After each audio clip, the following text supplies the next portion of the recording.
Hi everyone, तो स्वागत है आप सभी का आपके अपने YouTube चैनल इक्वल एजुकेशन पर। तो students, I am Anup Dhiman और आज हम लोग डिस्कस करने वाले हैं क्लास 9 चैप्टर साउंड से सभी इंपॉर्टेंट न्यूमेरिकल्स के बारे में। तो आज इस वन शॉर्ट वीडियो में हम लोग जितने भी इंपॉर्टेंट न्यूमेरिकल साउंड चैप्टर से बनते हैं आज सभी के बारे में डिस्कस करने वाले हैं। तो स्टूडेंट्स, अगर आप लोग हमारे चैनल पर न्यू है तो जल्दी से चैनल को सब्सक्राइब कर दीजिएगा, साथ ही बेल आइकन प्रेस कर दीजिए, जिससे जैसे ही हम लोग नेक्स्ट वीडियो अपलोड करें वीडियो का नोटिफिकेशन आप तक सबसे पहले पहुंचे। तो स्टूडेंट्स, स्टार्ट करते हैं आज का वीडियो विद न्यूमेरिकल नंबर 1। देखो ध्यान से बात करेंगे न्यूमेरिकल नंबर 1 के बारे में। और न्यूमेरिकल नंबर 1 आप लोगों को कहता है the distance between two consecutive rarefaction is 2 metre if the speed of the sound is 340 metre per second and find the frequency and time period. Clear बात है। तो सबसे पहले आप लोग देखो, आपको गिवन क्या है इस क्वेश्चन के अंदर। आप लोगों को गिवन है distance between two consecutive rarefaction. आप लोगों को पता है, हमने जब डिस्कस किया था वेवलेंथ के बारे में तो आपको बताया गया था the distance between two consecutive rarefaction is known as the wavelength. इसका मतलब ये जो आपको गिवन है 2 मीटर, ये वेवलेंथ की वैल्यू है। तो हम लोग यहां पर लिखेंगे distance between two consecutive rare fraction,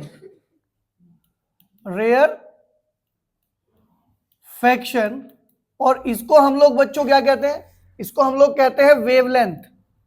क्या कहते हैं? वेवलेंथ। इसका मतलब ये जो वैल्यू आप लोगों को गिवन है ये वेवलेंथ की वैल्यू है। कितनी? 2 मीटर। कितना गिवन है ये? 2 मीटर। स्पीड ऑफ साउंड, ये भी हमें पता है, स्पीड ऑफ साउंड। तो बच्चों स्पीड ऑफ साउंड कितना गिवन है आप लोगों को? 340 मीटर पर सेकेंड। आपका टारगेट क्या है? आपके 2 टारगेट हैं, एक फ्रीक्वेंसी और दूसरा टाइम पीरियड। आपको ये दोनों चीजें फाइंड आउट करनी है। क्लियर बात है। देखो, आप लोगों को हमने एक रिलेशन बताया था स्पीड, फ्रीक्वेंसी एंड वेवलेंथ में। स्पीड, फ्रीक्वेंसी एंड, तो यहां से आप लोग वो रिलेशन यूज करेंगे। और वो रिलेशन बच्चों क्या है? वो रिलेशन है speed is equals to frequency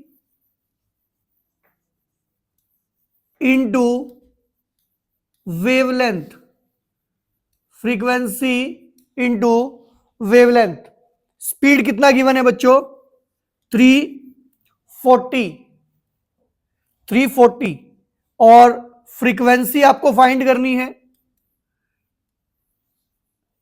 frequency को एफ से रिप्रेजेंट कर लेते हैं यहां पर, ठीक है ना। इंटू वेवलेंथ कितना गिवन है बच्चों? 2। एक बात ध्यान रखना, अगर वेवलेंथ मीटर में गिवन नहीं है, सेंटीमीटर में गिवन है, तो आप उसे मीटर में कन्वर्ट करेंगे। क्लियर। तो यहां से आप लोगों को फ्रीक्वेंसी मिल जाएगी 340/2, मतलब 170। और आपको पता है इसकी एसआई यूनिट कितनी होती है? Hertz, HZ। लो भाई, एक आंसर आ गया फ्रीक्वेंसी और वो आ गया 170 हर्ट्ज। कितना आ गया बच्चों? ये आ गया 170 हर्ट्ज। क्लियर होगी बात। इसके बाद आपसे पूछा गया है what is the time period. What is the time period? तो भाई टाइम पीरियड को कैसे निकालते हैं हम लोग? देखो ध्यान से, आपको बताया था मैंने कि जो टाइम पीरियड होता है T, टाइम पीरियड जो होता है T, वो फ्रीक्वेंसी का क्या होता है? कितना होता है भाई? फ्रीक्वेंसी का रेसिप्रोकल होता है। फ्रीक्वेंसी का रेसिप्रोकल होता है, मतलब T इक्वल होता है 1/f के। इसका मतलब T विल बी 1/170। ठीक है ना। तो कितना आ गया? 1/170 सेकेंड। तो यहां से आंसर आ जाएगा 1/170 सेकेंड। यहां भी छोड़ सकते हैं, पॉइंट में कैलकुलेट करना चाहे तो आप पॉइंट में कैलकुलेट कर सकते हैं अप टू 2 dp। ठीक है ना। तो ये हमारा फाइनली आंसर आ गया, टाइम पीरियड भी और फ्रीक्वेंसी भी। क्लियर है। स्पीडली नोट डाउन करेंगे, देन सेकंड क्वेश्चन करेंगे इसके बाद। देखो भाई ध्यान से बात करेंगे न्यूमेरिकल नंबर 2 के बारे में। और न्यूमेरिकल नंबर 2 देखो क्या कहता है, if the time taken by a sound wave in 100 vibrations is 2 second, then find its frequency. ये कहता है कि 2 सेकंड में कितने वाइब्रेशंस करता है ये, 2 सेकंड में कितने वाइब्रेशन करता है ये 100। कहता है फ्रीक्वेंसी बताओ। आपको पता है फ्रीक्वेंसी क्या होती है? अगर आपको डेफिनेशन नहीं पता तो ये क्वेश्चन सोल्व नहीं होगा। देखो मैं जानता हूं कि frequency is what, the number of vibration पर सेकंड, नंबर ऑफ वाइब्रेशन पर सेकंड। इसका मतलब अगर मुझे फ्रीक्वेंसी निकालनी है तो मुझे फाइंड करना है कि 1 सेकंड में कितने वाइब्रेशन करता है, 2 सेकंड में कितने करता है 100, तो 1 सेकंड में कितने करेगा। इसका मतलब इसका आंसर 50 है, इसका आंसर 50 है। अब देखो कि आपको रिप्रेजेंट कैसे करना है सॉल्यूशन। ठीक है ना। तो सबसे पहले आप लोग लिखेंगे कि number of vibrations, number of vibrations in 2 second कितना है 100 वाइब्रेशन करता है ये 2 सेकंड में। तो बच्चों ये बताओ मुझे यहां से number of vibrations, number of vibrations in 1 second कितना आएगा 100/2, दैट इज 50 वाइब्रेशंस आएंगे 1 सेकंड में। और आपको पता है 1 सेकंड में जो नंबर ऑफ वाइब्रेशंस होते हैं उन्हें ही हम लोग क्या कहते हैं, उसे ही हम फ्रीक्वेंसी कहते हैं। तो यहां पे आपको ये बात स्टेटमेंट में लिखनी पड़ेगी, since number of vibrations, number of vibrations per second is known as frequency. क्योंकि पर सेकेंड जो वाइब्रेशंस होते हैं उन्हें फ्रीक्वेंसी कहते हैं। देयरफॉर यहां से जो फ्रीक्वेंसी आएगी, यहां से जो फ्रीक्वेंसी आएगी कितनी आएगी 50 हर्ट्ज, और ये हमारा फाइनल आंसर होगा। क्लियर बात है बच्चों। तो यहां से आपसे पूछा गया था क्या कि फ्रीक्वेंसी बताओ, और गिवन क्या था कि 2 सेकंड में वाइब्रेशन 100 होते हैं। हमें पता था कि 1 सेकंड में जो वाइब्रेशन होते हैं उसे फ्रीक्वेंसी कहते हैं। तो हमने number of vibration find out कर दिया पर सेकंड। क्लियर बात है। अब जरूरी नहीं कि 2 सेकंड गिवन हो, it may be a possibility number of vibration 1 minute given हो, तो 1 मिनट से 1 सेकंड निकालना पड़ेगा। 1 आवर गिवन हो तो भी 1 सेकंड निकालना पड़ेगा। क्लियर बात है ना। तो ये हमारा आंसर आ गया भाई क्वेश्चन नंबर 2 का। तो अभी हम लोग डिस्कस करेंगे इसके बाद क्वेश्चन नंबर 3। स्पीडली आप लोग नोट डाउन करेंगे, देखो ध्यान से।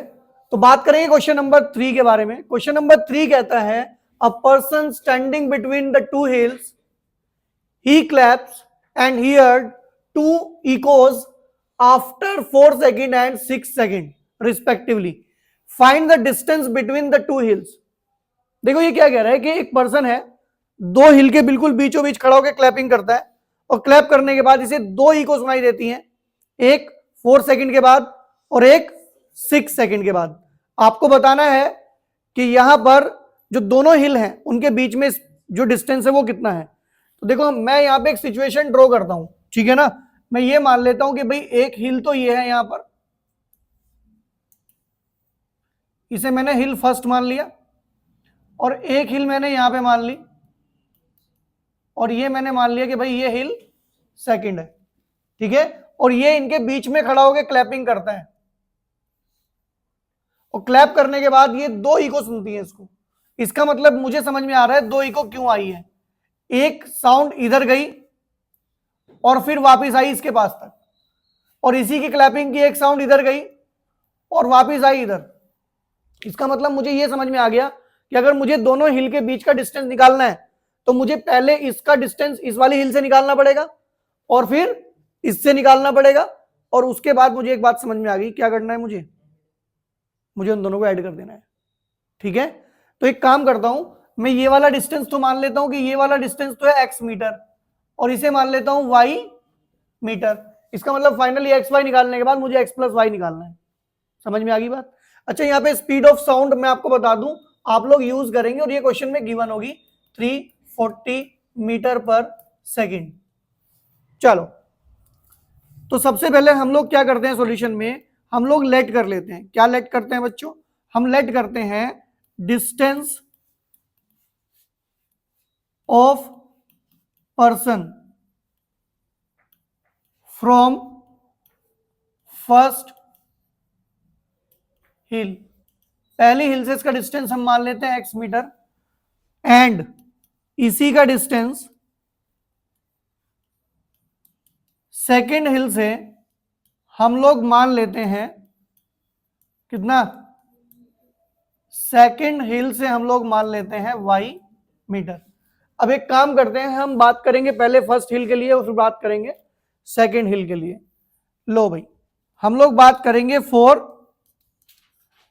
फर्स्ट हिल।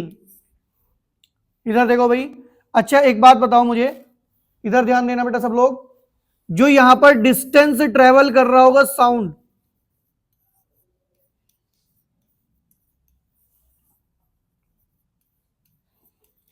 देखो भाई साउंड पता है कितना डिस्टेंस ट्रेवल करेगा? 2x, क्योंकि पहले साउंड x जाएगा और फिर x वापिस आएगा। स्पीड कितना है साउंड का? 340 मीटर पर सेकंड। अच्छा, टाइम कितना लग रहा है भाई पहली इको के लिए? 4 सेकंड। यहां पे फॉर्मूला लगाएंगे हम लोग, distance is equals to speed into time. Distance is equals to speed into time. Distance हमारे पास है 2x और यहां से स्पीड है 340 इंटू टाइम कितना है 4, तो यहां से x आएगा 340 इंटू 4/2 से इसको कट कर देंगे और ये 2 जाएगा और मेरे ख्याल से अब ये कितना आ जाएगा? 680 मीटर। x की वैल्यू आ गई हमारे पास 680 मीटर। क्लियर बात है? कोई इशू नहीं है किसी को? अब क्या करना है, यही काम आपको किसके लिए करना है? फॉर सेकेंड हिल। दूसरी हिल के लिए बात करेंगे। दूसरी हिल में डिस्टेंस कितना ट्रेवल करेगी? पहले y जाएगी साउंड, फिर y वापिस आएगी, ठीक है ना? तो यहां पर डिस्टेंस जो ट्रेवल्ड होगा बाय साउंड, तो भाई y जाना है और y आना है तो 2y। क्लियर? और स्पीड सेम रहेगी 340 metre per second. Second eco का टाइम पीरियड बताओ भाई कितना है? 6 सेकेंड। तो यहां से फॉर्मूला लगाओ, what? Distance is equals to speed into time. तो 2y तो है डिस्टेंस, स्पीड बताना 340 इंटू 6, तो यहां से y कितना आएगा? 340 इंटू 6/2, 3 जा y बताओ भाई कितना बैठ रहा है? यहां से 1020 मीटर। 1020 मीटर कैलकुलेट कर लेना अच्छे से, ठीक है? 1020 मीटर। तो यहां से देखो मेरा टारगेट क्या था बच्चों? मेरा टारगेट था x और y की वैल्यू निकालना और वो मैंने निकाल ली, ठीक है? x मैंने कैलकुलेट किया कितना और y मैंने कैलकुलेट किया कितना, और distance between the two hills कितना हुआ? x plus y। तो फाइनल आंसर मैं यहां लिख देता हूं, फाइनल आंसर लिख लेते हैं, distance between the two hills कितना होगा बच्चों? x प्लस वाई होगा। x कितना है? 680 और प्लस 1020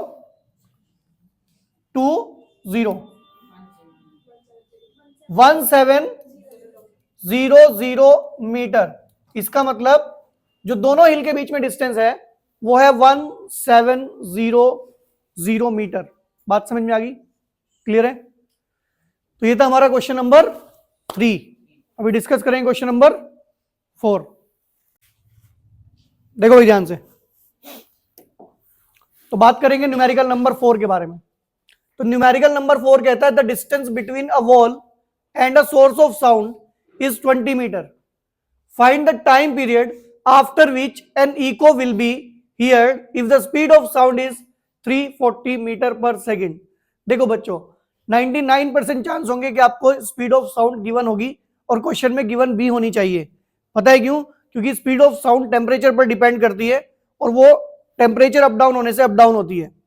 क्लियर बात है? लेकिन अगर किसी क्वेश्चन में नहीं गिवन है, ठीक है, अगर किसी क्वेश्चन में स्पीड ऑफ साउंड गिवन नहीं है तो आप या तो 340 लेके कैरी कर देना या 342, ठीक है ना, 340 342 के अराउंड आप लेके उसे कैलकुलेट कर देना। वैसे ऐसा होगा नहीं कि आपको न्यूमेरिकल में साउंड की स्पीड ना गिवन हो। क्लियर बात है? और इस न्यूमेरिकल में आप लोग मार्क करेंगे कि ये न्यूमेरिकल इंपॉर्टेंट न्यूमेरिकल है, ठीक है। ये क्वेश्चन देखो पूछ क्या रहा है आपसे, कहता है the distance between the wall and the source of sound is 20 metre. 20 metre. कहता है find the time period after which an echo will be heard if the speed of sound is 340 metre per second. सबसे पहले ये समझो कि ये कहना क्या चाह रहा है। ये कह रहा है कि इसके पास एक सोर्स ऑफ साउंड है, ये हमने बना लिया एक सोर्स ऑफ साउंड, ये हमने एक स्पीकर बना लिया, ठीक है। अब यहां पे हमने एक रिफ्लेक्टिंग सरफेस लगा दी, ये क्या है? ये है रिफ्लेक्टिंग सरफेस। क्लियर बात है? अब सोर्स ऑफ साउंड से जो ये रिफ्लेक्टिंग सरफेस है ये कितना दूर है पता है आपको?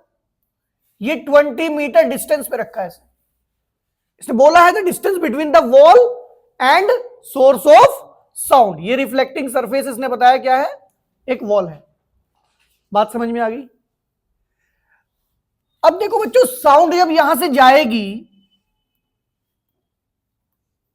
तो 20 मीटर चलेगी और फिर साउंड वापिस आएगी तो फिर 20 मीटर चलेगी। इसका मतलब अगर source of sound and reflecting surface के बीच में डिस्टेंस 20 है तो इको प्रोड्यूस करने के लिए साउंड को 40 मीटर चलना पड़ेगा। समझ में आ गई बात? तो सबसे पहले तो आप ये बताओ मुझे कि जो डिस्टेंस यहां से ट्रेवल्ड हो रहा है, distance travelled by sound, sound जो डिस्टेंस से ट्रेवल कर रहा है वो कितना है? 20 नहीं, 20 plus 20 that is 40 metre. Clear? अब मुझे ये बता दो कि स्पीड ऑफ साउंड कितना है? बताओ भाई। 340 मीटर पर सेकेंड। अब जरा टाइम टेकन बाय साउंड देखो भाई। स्पीड इक्वल्स टू होता है डिस्टेंस अपॉन टाइम और टाइम होता है distance upon speed. Distance upon, तो distance travelled by sound upon speed, upon speed of sound. एक बात ध्यान रखना बच्चों, इस फॉर्मूले में कभी भी इन दोनों के बीच का डिस्टेंस नहीं रखा जाएगा। इस फॉर्मूले में always distance travelled by sound place होगा। अब यहां से अगर हम टाइम की बात करें, ये जो टाइम है जो कैलकुलेट कर रहे हैं हम लोग, ये टाइम आएगा डिस्टेंस अपॉन स्पीड। डिस्टेंस बताना बच्चों कितना है? 40 और स्पीड है 3, इसको करेंगे डिवाइड, ये आएगा 2/17 कटिंग करने के बाद, ठीक है। अब यहां से हम कैलकुलेट करते हैं, डिवाइड कर लेते हैं भाई 2 को 17 से, 17 से आप डिवाइड करोगे 0.117, ठीक है ना। ये आएगा 3 और 0।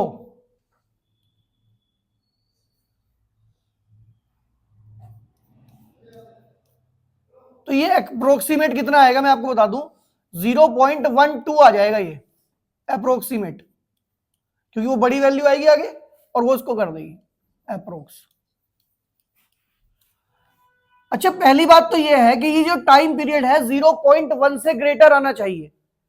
समझ गए ना मेरी बात को? ये टाइम अगर 0.1 से कम है तो इको प्रोड्यूस ही नहीं होगी। बात समझ गए ना? क्योंकि ये 0.1 सेकंड से ज्यादा आ रहा है, इसका मतलब एक इको प्रोड्यूस होगी, यहां पर एक इको प्रोड्यूस होगी। It implies that an echo will be heard after approx 0.12 second. तो 0.12 सेकेंड के बाद एक इको सुनाई देगी। अगर ये टाइम इंटरवल 0.1 से कम आता तो हम लिखते कि इको सुनाई ही नहीं देगी, क्योंकि आपको पता है कि मिनिमम टाइम जो है वो 0.1 सेकेंड होना चाहिए ओरिजिनल एंड इको के बीच में, जो ओरिजिनल साउंड है और इको के बीच में। क्लियर है? ये किसी को डाउट तो नहीं है? बस एक बात का ध्यान रखना है बच्चों कि जो फॉर्मूला है ना, ये इस फॉर्मूले में यहां पर हमेशा डिस्टेंस ट्रेवल बाय साउंड आएगा।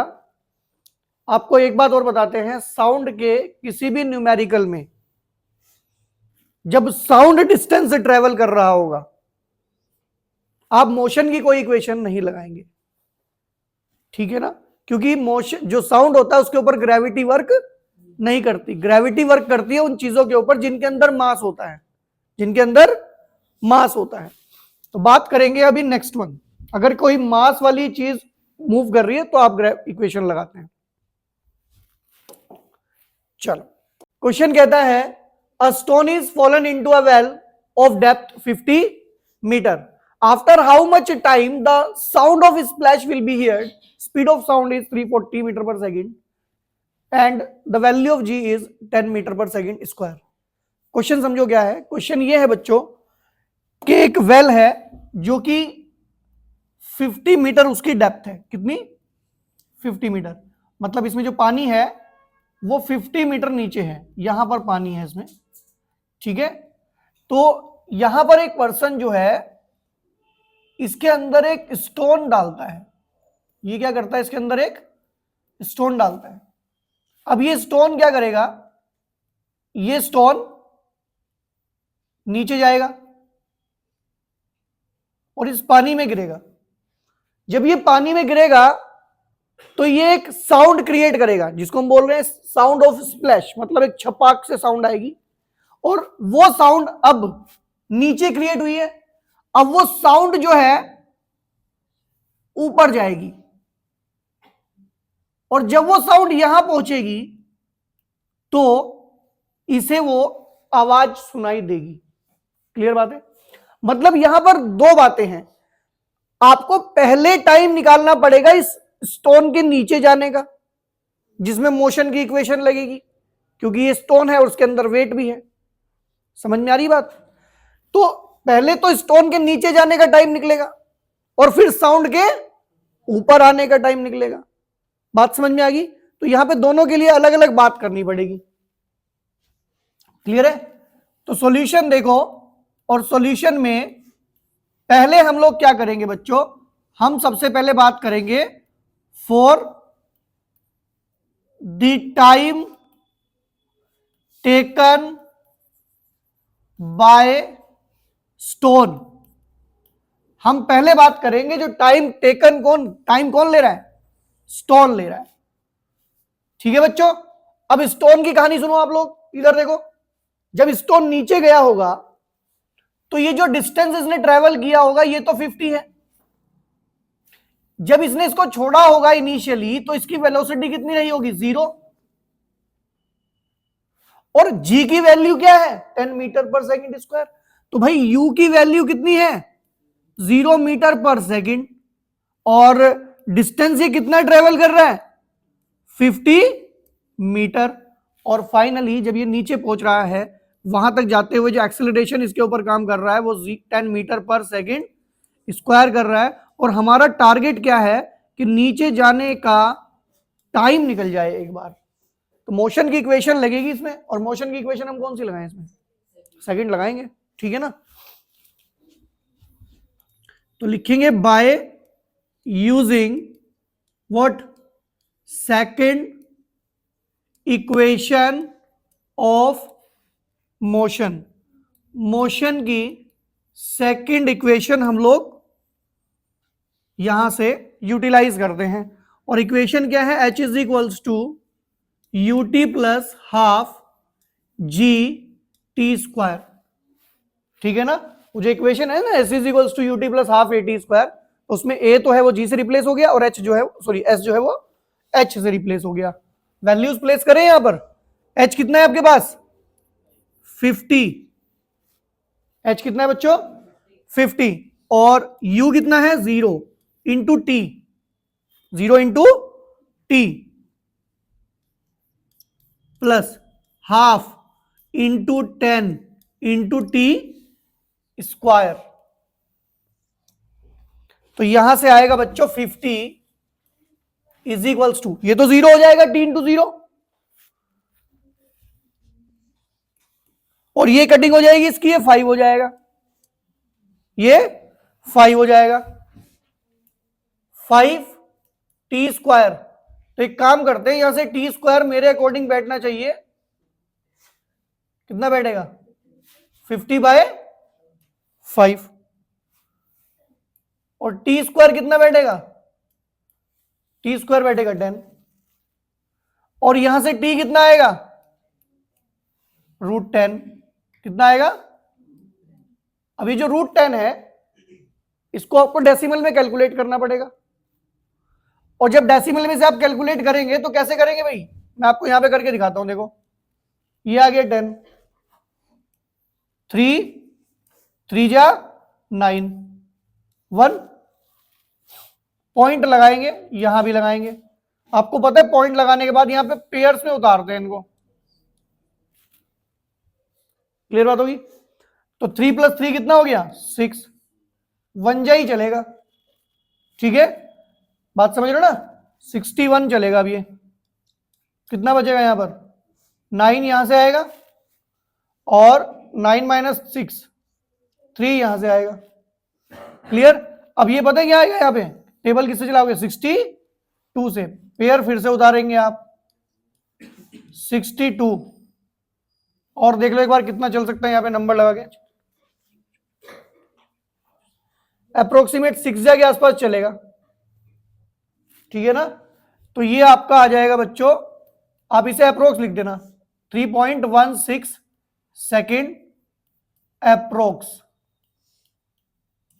चलो तो मतलब स्टोन को नीचे जाने में जो टाइम लगा है वो लगा है 3.16 सेकेंड, अप्रोक्सीमेट वैल्यू है और ये थोड़ा बहुत अप डाउन चलता है पॉइंट के बाद, ठीक है ना। पॉइंट के 1 dB में दिक्कत नहीं होनी चाहिए, उसके बाद अगर अप डाउन चल जाएगा थोड़ा बहुत। चलो अब हम बात करेंगे नेक्स्ट वन। एक टाइम हमने कैलकुलेट कर दिया, अब किस चीज का टाइम निकालना है जब साउंड ऊपर आएगी। अब यहां पे हेडिंग डालेंगे आप लोग for time taken by sound. लो जी अब हम बात करेंगे टाइम टेकन बाय साउंड, ठीक है ना। इसको मैं यहां से क्लीन कर देता हूं, थोड़ा सा स्पेस की नीड पड़ेगी हमें। चलो time taken by the sound. अब मुझे ये बताओ भाई स्पीड कितना है साउंड का 340 metre per second. Sound distance कितना ट्रेवल कर रहा है 50 मीटर। यहां पर मोशन की इक्वेशन नहीं लगेगी, यहां पे फॉर्मूला लगेगा टाइम इज इक्वल्स टू, यहां पर फॉर्मूला लगाएंगे आप time is equals to what distance upon speed. जरा डिस्टेंस बताना कितना है 50 और स्पीड कितनी है 340। पॉइंट से पॉइंट सॉरी जीरो से जीरो कैंसिल आउट करो और इसको फिर कैलकुलेट करो पॉइंट में, कितना आएगा ये पॉइंट में कैलकुलेट करके बताओ मुझे फटाफट से स्पीडली।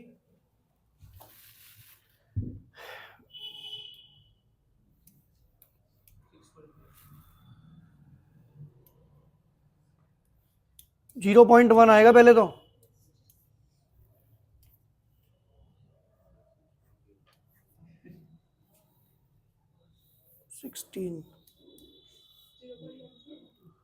कितना आ रहा है 0.1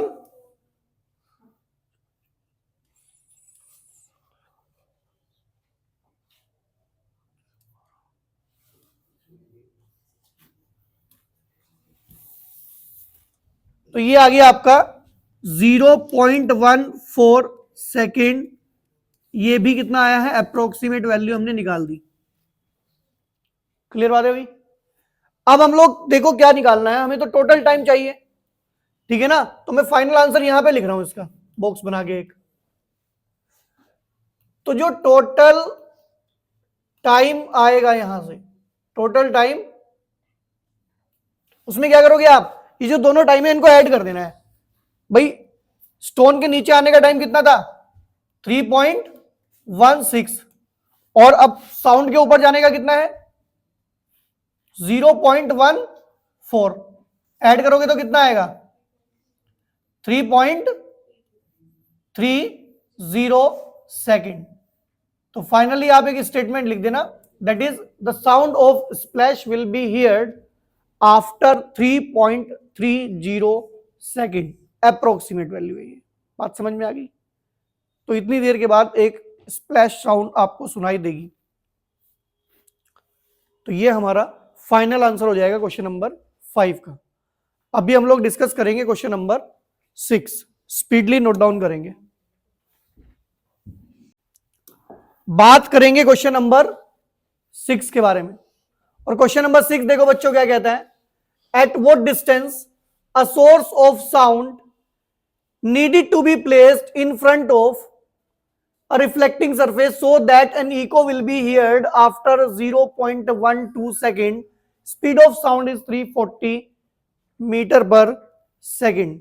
देखो बच्चों ध्यान से सुनो, ये क्वेश्चन ना क्वेश्चन नंबर 2 का जस्ट अपोजिट है, ठीक है। देखो ये क्वेश्चन क्या रहा है आपसे, ये आपसे कह रहा है कि भाई एक रिफ्लेक्टिंग सरफेस है, एक रिफ्लेक्टिंग सरफेस है ये,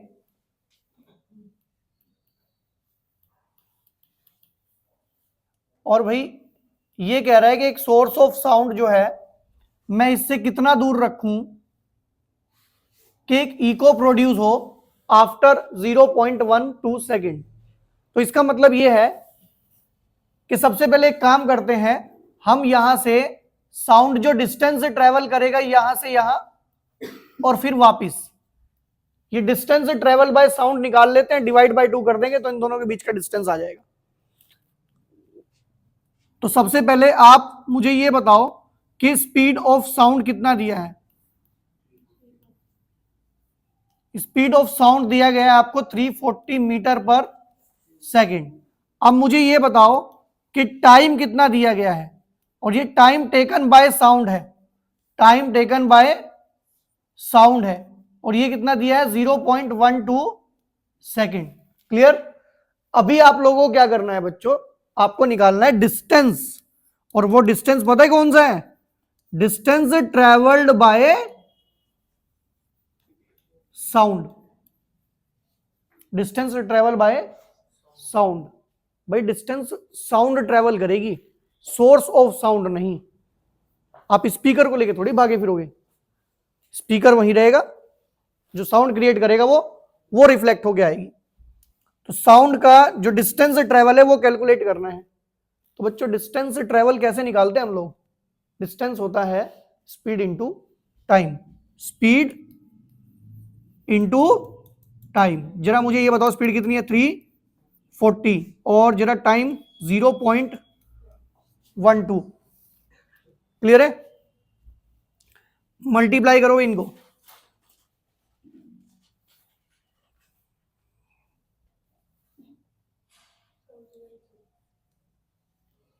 तो ये फाइनली आ रहा है 40.8 मीटर। लेकिन आपको पता है ये 40.8 मीटर ये साउंड ने डिस्टेंस से ट्रेवल किया है, मतलब ये 40.8 इसका जाना और आना वापस दोनों है। तो इन दोनों के बीच का जो डिस्टेंस है, जो डिस्टेंस आएगा between source of sound and reflecting surface, पता है कितना निकालोगे आप लोग? 40.8/2 और फाइनली ये कितना आएगा? 20.4 मीटर। इसका मतलब अगर आप 0.12 सेकंड के बाद एक इको चाहते हैं तो आपको रिफ्लेक्टिंग सरफेस को 20.4 मीटर डिस्टेंस पर प्लेस करना पड़ेगा। क्लियर बात है बच्चों? तो ये था हमारा क्वेश्चन नंबर 6। तो स्टूडेंट्स आई होप कि आज जितने भी न्यूमेरिकल्स हमने कवर किए हैं आप लोगों को समझ में आ गए होंगे। तो स्टूडेंट्स अगर आप लोगों को हमारा वीडियो अच्छा लगा तो इसे लाइक करें, शेयर करें, और अगर आप लोग हमारे चैनल पर न्यू हैं और आपने अभी तक हमारे चैनल को सब्सक्राइब नहीं किया है तो जल्दी से चैनल को सब्सक्राइब कर दीजिएगा, साथ ही बेल आइकन प्रेस कर दीजिए जिससे जैसे ही हम लोग नेक्स्ट वीडियो अपलोड करें वीडियो का नोटिफिकेशन आप तक सबसे पहले पहुंचे। तो स्टूडेंट्स आज की वीडियो में इतना ही, मिलते हैं नेक्स्ट वीडियो में, तब तक के लिए बाय बाय।